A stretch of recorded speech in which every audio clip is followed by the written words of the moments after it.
Tarixiy manbalarda va adabiy asarlarda Qo'qon shahri Qo'qandi latif shaklida tilga olinadi. Latif so'zi mayin, nafis, go'zal, halim, zaki kabi ma'nolarni anglatadi. Shaharning suvi shirin, havosi toza, aholisi mehmondo'st, o'ktam, hozirjavob bo'lganligi tufayli shunday nomga munosib ko'rilgan bo'lsa, ajab emas. Ta'kidlanishicha, Qo'qon latif sifatiga ega bo'lgan dunyodagi yagona shahardir. Mayin qalbli, go'zal xulqli insonlari va mohir hunarmandlari, zaki ustalari bilan dong taratgan Qo'qon ahli shu kunlarda ulkan xalqaro anjumanga munosib tayyorgarlik ko'rmoqda. Qadim va navqiron shahar dunyoning 70 dan ziyod davlatidan keladigan 3-chi xalqaro hunarmandchilik festivali ishtirokchilariga o'z mehmonnavozlik, san'atsevarlik, hunarmandchilik salohiyatini namoyon etishga qay darajada tayyor? Festivalga tayyorgarlik jarayonlari bir oydan oshiq bo'ldi. Bu yerda shtablar tuzildi. Buni doirasida bilasiz, nafaqat Qo'qon shahrini, balki butun viloyatimizdagi obodonchilik, ko'kalamzorlashtirish ishlariga ham urg'u berildi. Bevosita kelgan mehmonlar albatta butun viloyatimiz bo'ylab sayr qilishlari uchun. Bundan tashqari, Respublika Hunarmandlar uyushmasi tomonidan hamda Farg'ona viloyat hokimligi alohida keluvchilarni, ishtirok etuvchilarni ro'yxatlarini shakllantirib olganmiz. Bugungi kunga qadar 70 dan ziyod mamlakatdan juda ham ko'plab usta hunarmandlar onlayn platforma orqali ro'yxatdan o'tib ishtirok etishmoqda. Albatta bilasiz, bunday festivallar o'z-o'zidan bo'lmaydi. Bunday festivallarga juda ham ko'plab, salkam 100 mingdan ziyod sayyohlarni kelishi kutilganligi bois bu yerdagi infratuzilmalarni yaxshilash, mehmonxonalarni va kafe-restoran, choyxonalarimizni u yerdagi tayyorgarlik jarayonlari, servis xizmatlarini yaxshilanishiga juda ham alohida urg'u qaratdik. Bu bo'yicha ishchi guruh har bitta yo'nalishimiz bo'yicha alohida ishladi. Davlatimiz rahbarining Xalqaro hunarmandchilik festivali to'g'risidagi hamda Xalqaro kulolchilik forumi va kulolchilik mahsulotlari ko'rgazma savdosini o'tkazish to'g'risidagi qarorlari ijrosini ta'minlash maqsadida joriy yilning 19-21 sentyabr kunlari Farg'ona viloyatining Qo'qon shahrida 3-chi Xalqaro hunarmandchilik festivali va Rishton tumanida esa 2-chi Xalqaro kulolchilik forumi o'tkaziladi. Mana shu festival doirasida yana bir muhim yangiliklardan biri bu Jonajon Rishton tumanimizni Xalqaro hunarmandlar assotsiatsiyasi tomonidan Xalqaro hunarmandlar shahri maqomini sertifikatini topshirish marosimi ham bo'ladi. Bilasiz, bugungi kunda butun dunyoda Xalqaro hunarmandlar assotsiatsiyasi tomonidan 68 ta shahargina shunaqa maqomga ega. 69-si bu Rishton tumani kiryapti. Bu bizni juda ham quvontiradi. Bugungi kunda respublikamizda bunaqa maqomga ega bo'lgan 4 ta shahar bor. Shulardan 3 tasi xudo xolasa bizni Farg'ona viloyatimizga to'g'ri kelyapti. Bu bilasizmi, yana ham turistlarni, mehmonlarni kelishga chorlaydi. Qolaversa, haqiqiy O'zbekistonda mana shu hunarmandlarda asl makoniga ega bo'lgan Farg'ona viloyatimizni dovrug'ini tarannum etishiga juda ham katta turtki bo'ladi. Bundan tashqari, mana shu Qo'qondagi festivalimizni doirasida Rishton tumanida kulollar forumi bo'lib o'tadi. Mana shu kulollar forumida usta hunarmandlarni o'tgan galgi o'tkazilgan festivalidagi ma'lumotlaridan, ularning yangi ilmiy ishlarini kitob shakliga keltirib, kitob taqdimotlarini ham u yerda o'tkazishni oldimizga maqsad qilganmiz. Bu ham bo'lsa, nafaqat Qo'qon shahrida, balki Rishtonga keluvchi usta hunarmandlar yoki mahalliy usta hunarmandlarni quvonchiga sherik bo'ladigan bir tadbir bo'ladi. Hunarmandchilikda kishilar ma'naviyati, ijodkorligining azaliy va abadiy mezonlari mujassam. Bu bebaho boylik zamon tafakkuri va qarashlariga uyg'un rivojlanmoqda. Sohaga berilayotgan rag'bat va e'tibor esa uni yuksaltirishga xizmat qilmoqda. Qo'qonda 3-marotaba o'tkazilayotgan Hunarmandlar bayramida xalqimiz va dunyo ellarining estetik didi, badiiy tafakkuri yana bir bor namoyon bo'ladi. Avvalambor bu xorijdan kelgan hunarmandlar uchun sharoitlar yaratilyapti. O'zbekiston xalq ustasi Muhammad Yunus tarafdan 102 metrli mana ayvon qurilyapti xorijiylar uchun. Keyinchalik turizm markazi bo'lib qoladi. Hamma sharoitlar yaratilgan xorijiylarga kutilyapti. Xudo xolasa, bular endi 18-kuni 70 ta davlatdan 300 ga yaqin xorijiy mehmonlarni kelish kutilyapti. Bu endi hunarmandlar bor, soha olimlari bor, konferensiya o'tkaziladi. Rishtonda o'tadi forum, kulollar, hunarmandlarimiz kelyapti, mehmonlarimiz. Endi bu bilan shu bilan birga hududlardan hunarmandlarimiz ham tashrif buyuryapti. Bu har bir hududda o'ziga xos shaharchalar bunyod qilinyapti. Bu yerda o'sha har bir hududda o'ziga xos hududlarda madaniyatni ko'rsatadigan folklor jamoalar hamda shu o'zlari hunarmandchilik mahsulotlarini hunarmandlarimiz qatnashishadi. Bu safar endi o'ylayapmiz shu festivalimiz juda katta yuksak saviyada o'tkaziladi. Ko'lami katta.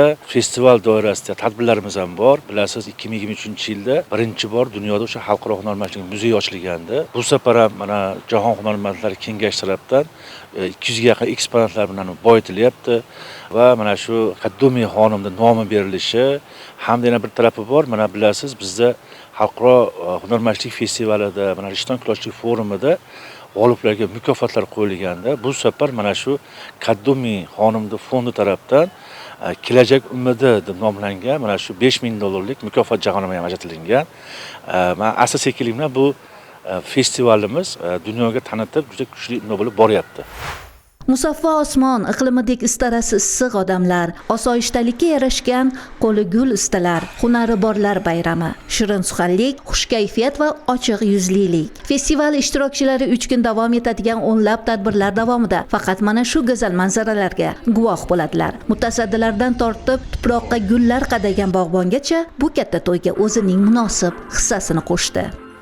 Qo'qon shahri xalqaro hunarmandchilik festivaliga xuddi bitta katta to'yga tayyorgarlik ko'rgandek bir yoqadan bosh chiqarib birgalikda harakat qilinmoqda. Bugungi kunda shahrimizda festivalga tayyorgarlik doirasida keng ko'lamli obodonlashtirish, ko'kalamzorlashtirish ishlari olib borildi. Shu jumladan yo'llarimiz ta'mirlandi.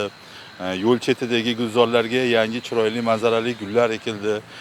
Tungi yoritish tizimlari yangilandi. Bundan tashqari chiroyli festivalga bag'ishlangan milliy uslubda va vatanparvarlik ruhidagi tungi yoritish illyuminatsiyalari o'rnatildi. Ular shahrimizga o'zgacha bir tarovat baxshida etdi.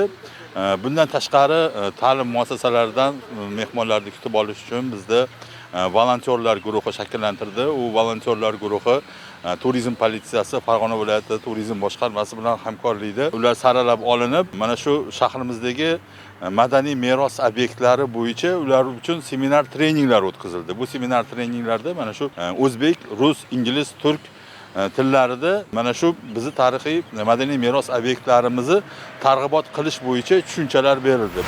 Anjuman kunlari Farg'ona viloyatiga 100 mingdan ziyod sayyohlar va mehmonlarning kelishi kutilmoqda. Fransiyalik sayyohlar esa Qo'qondagi ijobiy o'zgarishlardan faqat hayratda. Bular qiziqyapti bu tarixlarga, keyin folklorga, hunarmand. Juda ham yo'qda. O'rda saroyga keldik, hozir ekskursiya qilaman. Tarixni, Xudoyrahmani bilishga. Bizlar kelamiz, senlar turistlar juda ham yaxshi ko'radi folklorni, raqsni, o'zbekni. Tout est bien organisé. Ha, biz bu yurtga sayohat qilish uchun keldik. Maqsadimiz O'zbekiston madaniyatini yaqindan bilish. Odamlar juda samimiy va mehmondo'st. Qo'qonga kelganimizda hamma narsaning tartibli va chiroyli tashkil qilinganini ko'rdik. Fransuzchada qo'pol qilib aytilganida shimoli, ya'ni tartibsizlik, chalkashlik bu yerda yo'q. Ayniqsa bu yerda katta bayram arafasida hammasi toza va tartibli, shuningdek yoqimli ham. C'est sympathique et c'est laïque. On avait prévu nous de venir il y a 3 ans. Go'yo Qo'qonda ming bir kecha ertaklaridagi shaharlarni ko'rgandek bo'lasiz. Haqiqatan ham shahar juda ham ajoyib manzaraga ega. Men har doim Samarqand va Buxorodagi ulkan gumbazlarni ko'rishni orzu qilardim va mana bu orzuyim Qo'qonda amalga oshdi. Rostini aytsam, hammasi juda ham ajoyib. Franchement, c'est super. Udoyorxon o'rdasi oldidagi muazzam xiyobon rostdan ham ertaklar shaharchasiga aylanib bormoqda. Bu yerda festival kunlari qasrlar, eng noyob hunarmandchilik ishlari, inson qo'li yaratgan mo'jizalarni uchratish mumkin bo'ladi. Bilasiz, Amerikadagi Santa Fe'da juda ham ko'plab mana shunaqangi hunarmandlar festivali tashkil etiladi. U yerda ham bilasizmi, o'sha kiraverish joyida bir selfie hudud qilingan, ya'niki o'sha selfie hududda obyektning oldida rasmga tushish urf odatga kirgan. Hunarmandlar borishsa, demakki Saltafeda bo'ldim degan o'ziga mavqe olishadi. Biz ham Qo'qonda Latifni bilasiz, azaldan 12 darvozasi bo'lgan. Mana shu 12 darvozani birini tiklashga jazm qilingan. Ayniqsa xorijiy hunarmandlarni yarmarkasida ishtirok etadigan ko'chani boshiga mana shu Qo'qonda Latifni darvozasi, ya'ni kirish o'rdasi tayyorlanyapti. Men o'ylaymanki, bu juda ham ko'plab hunarmandlarni mana shu yerda suratga tushishi yoki bu yerdan ma'lumot olishi ularga zavq bag'ishlaydi va esdalik timsoliga aylanadi. Hunarmandlar darvozasidan boshlanadigan milliy uslubda va Qo'qon yog'och o'ymakorligi maktabi asosida bunyod etilayotgan mo'jazgina ayvonlarda 150 nafardan ziyod qo'qonlik hamda 250 nafar xorijlik hunarmandlarning ko'rgazmalari joy oladi. O'rda maydoniga tutash Sarboz ko'chasidan esa Qoraqalpoq elining va viloyatlarning usta hunarmandlari asarlari o'rin egallaydi. Mahalliy hunarmandlar ko'rgazmasidan so'ng imkoniyati cheklangan hunarmandlar uchun ham alohida joy ajratilyapti. Avvalambor mana shu o'rda, Xudoyorxon o'rdasiga tayyorgarlik katta. Bilasiz, bu turizm ko'chasi ham hisoblanadi. Bu yerda mana shu 102 metrlik mana ayvon, mana betlar yoritilishi, bu yerda mana Qo'qon shahar hokimi tomonidan mana shu ko'cha qadim Qo'qon shahriga aylantirilyapti. Bu yerda ishtirokchilar o'sha qadimgi liboslar, shu 19-asrda oxir 20-asrga oid kiyimlar bilan shunaqa tayyorlanyapti va shu yerga kelgan mehmonlar uchun ham kiyimlarni nimasi qo'yilgan, olib, kiyib mana shu tomoshalarda qatnashishingiz mumkin. Shu kabi ko'ngilochar tadbirlar ko'p. Mana etnosportga e'tibor berilyapti, mana kamondan otish kuzatilyapti. Xudo xolasa bu tadbirimiz juda chiroyli o'tadi. Aytishuvlar, baralla yor-yorlar, ommaviy xalq sayillari. Bularning bari farg'onaliklarga faxr, xorijliklarga esa hayrat ulashadi. Chet ellik va viloyatimiz mehmonlari farg'onacha lutf, qo'qoncha mehmonnavozlik, o'zbekcha mehr va xalqimizga xos chinakam oqibatga guvoh bo'ladilar. Hunarmandlarimiz juda katta tayyorgarlik bo'lyapti. Yaqindagina mana bo'lib o'tgan muloqotda eng sara, dunyoning eng chiroyli, eng qo'lidan ish keladigan hunarmandlar kelishini inobatga olib, Qo'qon shahri ham o'zini so'zini aytish kerakligi bo'yicha topshiriqlar berildi. Hunarmandlar aytdiki, hech qachon qilmagan, hech qayerda sotilmagan, hech qachon inson ko'zi ko'rmagan eng sara mahsulotlarimizni tayyorlaymiz deb hozirdan harakatlarni boshladi. Shu jumladan adras to'quvchi ustamizni oldiga bordim. Mana bizda hozir butun mamlakatimizda milliy libosni targ'ibot qilish aksiyasi ketyapti. Bu hunarmandimiz ham zamonaviy moda asosida milliy adresdan tayyorlagan kiyimlarni festivalga tayyorlayapti. Mana Hasan aka Umarov hech qachon Qo'qonda hali namoyish etilmagan Buyuk Ipak yo'li dagi davlatlarda urf bo'lgan yangicha bir pichoq turini yasayapti. Mana o'ymakor ustamiz shogirdlari bilan birga yangi bir darvoza yasayapti. Qadimda Buyuk Ipak yo'lidan asta odimlagan karvonlarda Qo'qon ahlining guldek hunari, nozik didini ko'z-ko'z qilgan turfa mahsulotlarni jahonga olib ketilgan bo'lsa, bugun zamonaviy karvonlar, ya'ni matbuot va ommaviy axborot vositalari xodimlari ijtimoiy tarmoqlar orqali uning dovrug'i olamga yanada doston bo'lishi tayin. Anjuman oldidan jurnalist va blogerlar uchun uyushtirilgan press turda ham festival haqida ma'lumotlar berib o'tildi. Va mana shu ayvon ko'tarilishini va undagi naqshlarni va ustalarni ko'rib butun dunyo hamjamiyati tan oldi. O'zbekistonda hunarmandchiligi, Qo'qon o'ymakorligi haqiqatda tahsinga sazovor ekan. Biz tan berdik dedi aslida. Mana shu eng asosiy narsa. Bu ham bir mahorat bilan ko'rsatilgan daraja. Chunki shunday hunarmandchilik turlarimiz bor. Yaxshiligini maqtashimiz mumkin, lekin 1000 marta gapirgandan bir marta ko'rgan afzallik nuqtai nazaridan mana shu Qo'qon o'ymakorligi, Qo'qon naqsh maktabi va Qo'qon ayvon maktabi mana shu tadbir davomida namoyish qilindi va 83 ta davlatdan kelgan barcha hunarmandlar buni tan oldi va Muhammad Ali aka Yunusov o'sha festival jюrilari tomonidan Grand Prixga sazovor bo'ldilar. Xalqaro hunarmandlarning hammasi buni tan oldi. Bizda haqiqatda bu kishini oldiga tushaydigani yo'q ekan. Agar o'xshatish joiz bo'lsa, Qo'qon mehmonlar yo'liga mehrdan poyandoz to'shaydi. U chin ma'noda gulxonaga, nurxonaga, dilxonaga, pirxonaga, durxonaga va do'stxonaga aylanadi. Festival kunlari tong otguncha ham O'rda maydonida, bog'ida, turizm ko'chasida sho'x yallalar, turli tillarda shodon jaranglaydigan qo'shiqlar ovozi tinmaydi. Har qadamda zavq-u shavq, baxtiyorlik, baxshiyona aytishuvlar, dorlamon kunlardan minnatdorlik ko'rinishlari aks etadi.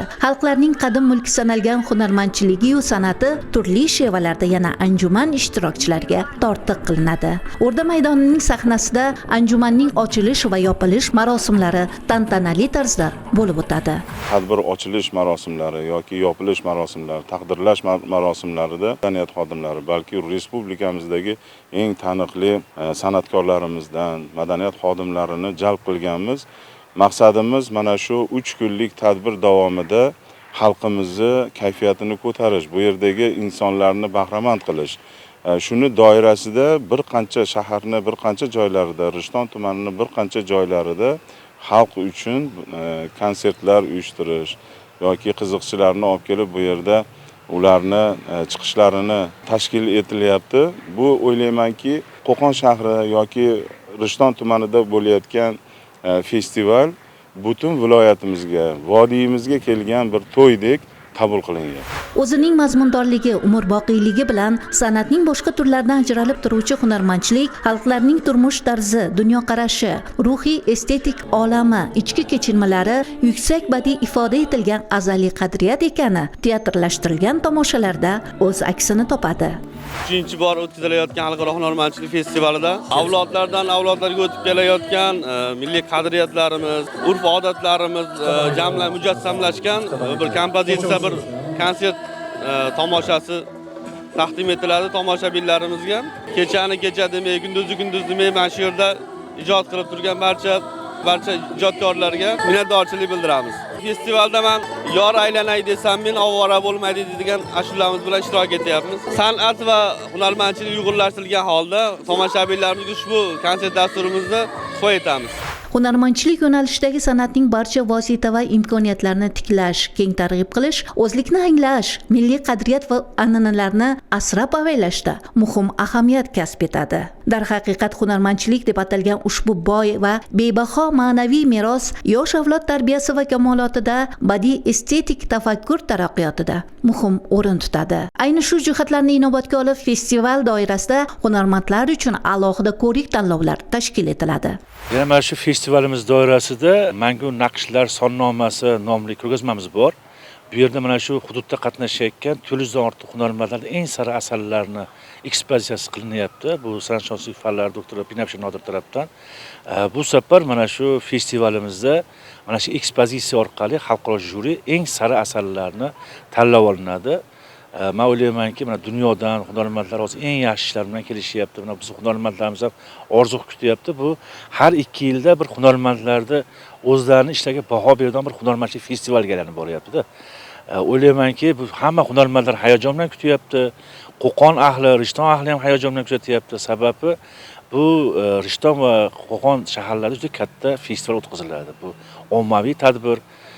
Mana shu madaniyat sohasida ham mana xorijdan ansambllar taklif qilganmiz. Mana sirk chiqishlari bor. Shu hafta shu kuni bir qiziqtiradigan, mana shu festivalni boyitadigan tadbirlarga ham tayyorgarlik ko'rilyapti. O'yin katta ishlar bizda mana shu O'rda maydonida bo'ldi. Bilasiz, O'rda maydonida festivalda asosiy tadbirlari bo'lib o'tadi. Shuning uchun biz O'rda maydonini mana shu hunarmandlar ko'rgazmasi joylashadigan yo'nalishida yangi tungi yoritish tizimlarini o'rnatdik. Undan tashqari bizda mana shu milliy hunarmandlar joylashadigan qatorda ulkan hunarmandlar darvozasi barpo etilmoqda. Bu hunarmandlar darvozasi O'rda saroyi bilan Xudoyorxon O'rda saroyi bilan yagona me'moriy yechimda qo'qonlik me'mor Isroiljon Mamajonov tomonidan tayyorlangan loyiha asosida Samarqandlik va Qo'qonlik ustalar tomonidan yasalmoqda. Bu hunarmandlar darvozasida mana shu yillar davomida shakllangan Qo'qon me'morchilik an'analari o'zini aksini topadi. Bugungi kunda festival nafaqat mas'ul idora tashkilotlar tomonidan insonlarning ruhiyatida sezilib turibdi. Ko'chada mana yurib turgan odamlarni ko'rsangiz, hammasini yuzda julva odamlar chiqib tomosha qilib, nima qilyapti o'zi bular albatta, nima tayyorgarliklar ketyapti deb qiziqib chiqib tomosha qilib yuribdi. Xuddi bitta to'yga tayyorgarlik ko'rgandek, juda yuqori kayfiyatda qo'qonliklar festivalni kutib olyapti. Aslida esa har bir viloyat davlatning ham o'z hunarmandchilik tarixi borligini kuzatamiz. Bu esa xalqlarning qon-qoniga singib ketgan bebaho san'ati nihoyatda rang-barangligidan dalolat beradi. Bu yilgi anjumanning o'ziga xosligi va oldingilardan ajralib turadigan farqli tomoni yangi tashkil etilgan ajoyib ko'rgazmalar majmuasidir. Bizni quvontirayotgan narsa har gal bilasiz, usta hunarmandlarni nimadandir ularni lol qoldirishga yoki bir qiziqarli jarayonlarni tashkil qilishga harakat qilamiz. Boisi har gal kelishganda yana bu gal qanday yangilik bo'lar ekan degan taklif bilan, ishtiyoq bilan kelishlarini xohlaymiz. Shuning uchun o'tgan safargi o'tkazilgan 2-chi xalqaro hunarmandlar festivalida bilasiz, mo'jazgina kichkina bir xalqaro hunarmandlar muzeyini tashkil etgan edik. Endi qarangki, mana shu muzeyda xalqaro usta hunarmandlarning mahsulotini mana shu muzeyga qo'yilishi uchun juda ham ko'plab dunyoning har xil mamlakatidagi usta hunarmandlar o'zlarining mahsulotlarini bir oy avval bizga yuborishdi. Hozir 500 dan ziyod, salkam 600 ga yaqin eksponatlarimiz to'lib toshdi. Shuning uchun ham bu gal yangilik tariqasida Qo'qon shahridagi adabiyot muzeyini 3-qavatida juda ham katta zalni mana shu hunarmandlar muzeyiga alohida ajratildi. Bu yerda mana shu dunyodagi barcha hunarmandlarni mahsulotlarini o'sha yerga qo'yamiz. O'ylaymanki, hunarmandlar bundan juda ham xursand bo'lishadi va qolaversa, bu yerga eng sara olib kelingan yaxshi ishlarini mana shu muzeyda qoldirishlarini ham taklifini bildirishyapti. Biz uchun va sayyohlar uchun, keladigan mehmonlar uchun bu qiziqarli. Bizni shahrimizda, respublikamizda 3-bor hunarmandlar festivali o'tkazilyapti. Bu xalqaro festival bo'lib, bu festivalga juda ham katta bir tayyorgarlik bilan harakat qilyapmiz. Muzey qo'riqxonamizda ham katta ishlar amalga oshirilyapti. Mana hozirgi kunda Buyuk allomalar muzey qo'riqxonasining 3-qavatida respublika, viloyat va Qo'qon hunarmandlari tashabbusi bilan Gadakadumi nomli hunarmandlar muzeyi tashkil etilyapti. Bu yilgi yangilik xalqimiz uchun shuki, ushbu muzey turli xalq vakillarining eng sara asarlari, masalan Xitoy, Indoneziya, Malayziya, Kuvayt, Hindiston kabi xalqlarning, O'zbekiston, Tojikiston, Qirg'iziston kabi xalqlarning eng sara san'at namunalari namoyish etilyapti. Festivalimiz bu safar boshqacha bir tarzda o'tilyaptiki, xalqimiz ancha xursand bo'lishadi bu yangiliklardan deb o'ylayman va astoydil biz ham harakat qilyapmiz. Mana shu festivalni yaxshi yanada mazmunli o'tishi uchun. Hozir sizga ko'rsatmoqchi bo'lgan san'at asarlaridan Kuvaytga tegishli, Kuvayt mamlakatiga tegishli zargarlik buyumlarini ko'rsatmoqchiman. Juda ham nafis, chiroyli ishlangan va mana bu yerda esa Kuvayt mamlakatining musiqashunoslikka oid amaliy san'at turi hisoblanadi. Mana chiroyli bir tarzda yasab berishgan. Umuman xalqlarning har biri ham juda ham bir ustalik bilan, mohirlik bilan yasagan bu san'at namunalari xalqimizga manzur bo'ladi deb o'ylayman. Ishonamizki, Qo'qon shahri va Rishton tumani mezbonlik qilib kelayotgan ushbu nufuzli xalqaro anjumanlar madaniyat va san'at, hunarmandchilik bayrami sifatida nufuzi yildan yilga yuksalib boraveradi. Farg'ona vodiysida xalqaro hunarmandchilik festivali o'tkazilar ekan, bu anjuman farg'onaliklarga, vodiyliklarga, butun xalqimizga muborak bo'lsin. Shunday bayramlar bor ekan, davlatlar, xalqlar o'rtasidagi inoqlik, do'stlik ham kuchayib boraveradi. Tarix va bugunni ko'prik bo'lib bog'lagan xalqaro hunarmandchilik festivali Farg'onada boshlanishiga oz qoldi. 3 kunda anjuman o'z ishini yakunlaydi ham, lekin uning shukuhi dillarda uzoq vaqt saqlanib qoladi. Chunki shunday bo'lishi uchun Farg'onada astoydil harakat qilinmoqda.